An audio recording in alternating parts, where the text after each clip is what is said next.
What does a morning look like for you at the moment? Have you got a routine of some kind? Yes, I run every single morning. So What that's time are the you up? When are you waking up? I'm up about 5:30. So every morning starts with a run. And that's because that's the one thing I hate to do more than anything in the world. So that's like my cup of coffee. And I'm all about armoring yourself. So the second you leave your house and the second you open your phone, the second you do any of that, you are now letting in poison and cancer. So I make sure a lot of things you can't avoid. So as I get up, I start to armor plate my mind and body. Like a person's going to war, you put your body armor on. That's what I'm doing on that run. I'm waking up and I'm giving myself all this armor. So when I come out in the world, now look at that phone, I'm ready. I'm not waking up late. I'm not rushing around. I'm not disorganized because I know I'm gonna get hit in the mouth. There's an art to getting hit in the mouth. And that is why these things are important. You have to wake up and you have to give yourself belief. You have to give yourself confidence. So that it starts with that run. So after the run, I come home, I eat something small. How I'm at the long's the gym. run typically at the moment? Nowhere under 12 miles. So 12 miles is the minimum. And what are you getting that done in? How long? It depends. Right now I'm running heart rate. So I'm running like 8:15s, 8:30s, because I'm retraining right now What's because that? of Is that zone 2 for you? zone 2. Yep. Because of the leg surgery I had. So I'm going back, starting from scratch. So anywhere from about an hour 30 to 2 hours, I'll run every day. Mhm. So So you're that's that. fasted on the morning, Yes. straight out, Straight out, 90 minutes to 2 hours of running, back, Yep. eat. eat, and I'm in the gym. So, and then after that, to whatever's on the plan for the day. That's how that works every day. Are you still doing your stretching? Because you've got Every 2 hours night. of, you've Every got night. 2 hours of meditation, Mhm. 90 minutes to 2 hours of running. Mhm. How long's the gym session? Depends, 45 to an hour and a half. Okay. Mhm. Stretching, meditation, run, Mhm. eat, Mhm. gym. Mhm. What? Is there something I'm missing, Jennifer? Oh yeah. Yeah. Forgot about that. You cycle as well? Yeah. How long are you cycling? It just depends. I do stationary bike right now a lot. Oh, what are you using? Is it like a watt bike or something similar? Yeah, something similar. So I put my bike on a like trainer Mhm. and I cycle. Yep. At least 3 or 4 days a week I'll do that. So That's your day. There is no room for anything else. yeah, there is a lot of room. So there's Okay. 24 hours and I use it all pretty well. How's your sleep? What's your sleep like? It's really good. Okay. It You're is getting now. 8 hours-ish, something like that? 7, 8 hours. Mhm. Yeah. Well, you'd need to with this Yeah. sort of volume. 7, 8 hours And you're still doing your stretching stuff? every night. So Every you've got a single night. 4-hour block basically of stretching and meditation? Well, You no, have a that's all in one block. You combine the two, right? Yeah, that's all in one block. Cool. Yep. That's one hell of a day. It is. And it's been like that for 7 years. But going back to what you said before about needing to cap success, Mhm. you wouldn't be able to fit even 1/10 of that in Exactly.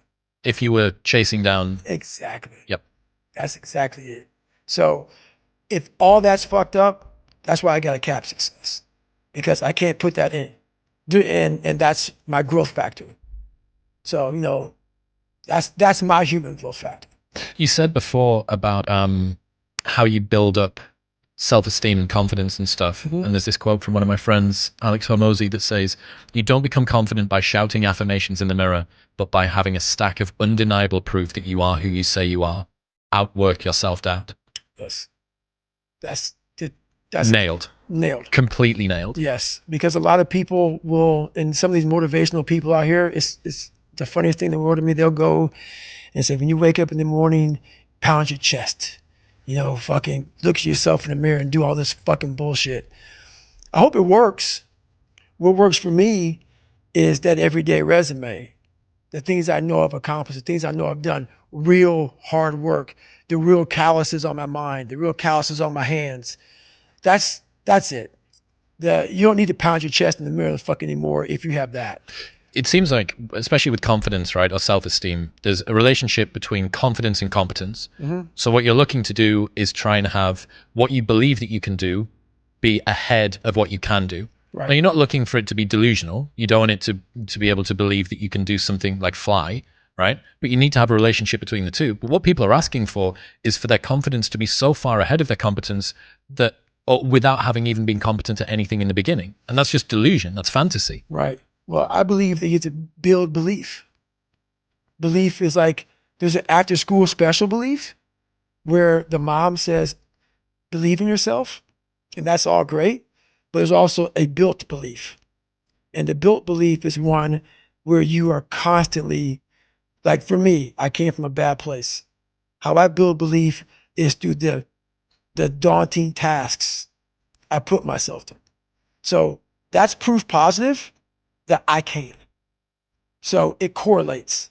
And that's how this piece of shit kid that I once thought I was built belief by saying, I was in 3 hell weeks. I went to Ranger School.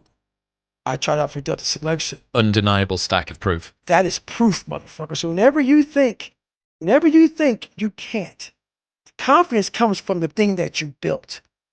You must build belief. You must build confidence. It can't be like, hey, I'm gonna knock that shit out. You gotta look over here and say, I can knock that shit out. It's belief, and it's built on what you put in to yourself. Another friend sent me a message this morning knowing that we had this big thing that we've been working toward for a long time today.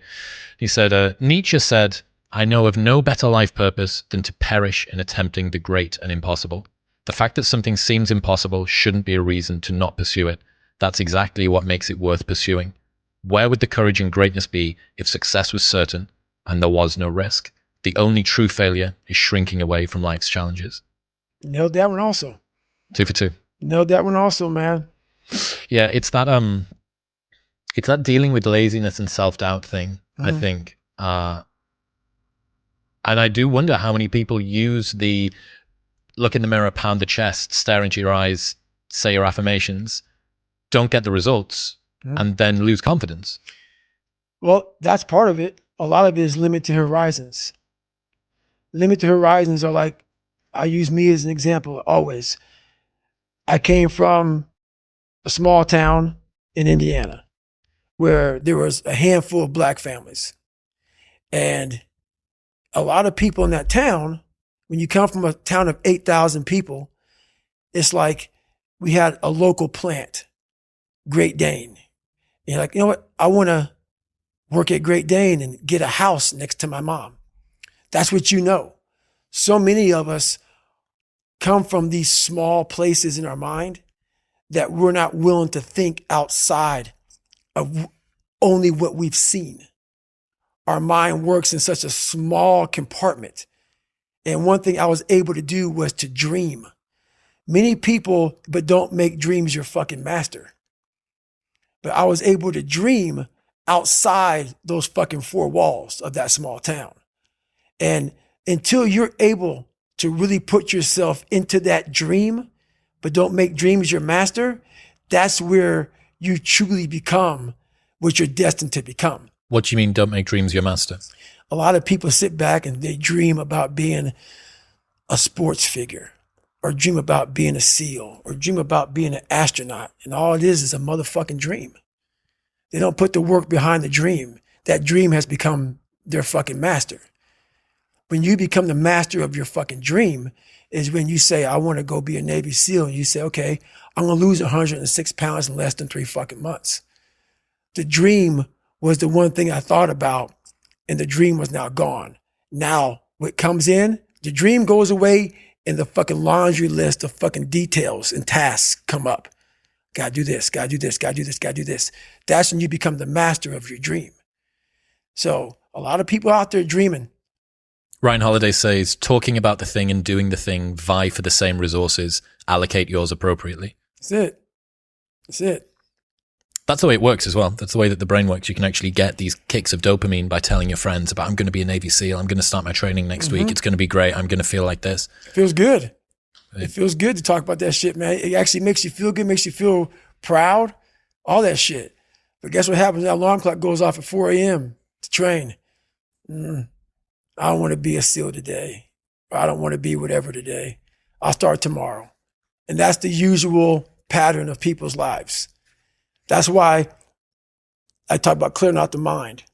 Until you really want to do something, you're always going to be a talker. You always going to run your fucking mouth.